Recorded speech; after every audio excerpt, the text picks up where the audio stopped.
Hello guys, today I'm gonna tell you about the common problems and repair costs in the Honda Jazz 2. So one common problem with the Honda Jazz 2 can be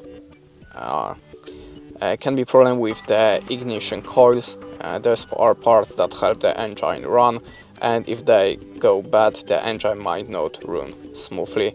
Another thing that can happen is the wheel bearings, which helps the wheels turn, can wear out and start humming or the grinding noise.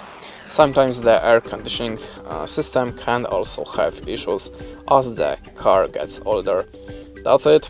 The good thing is that the fixing these cars is not too expensive. The parts are generally not too hard to find, and most mechanics know how to work on Hondas. That's it. Thanks for watching. Leave us a like or comment, and goodbye.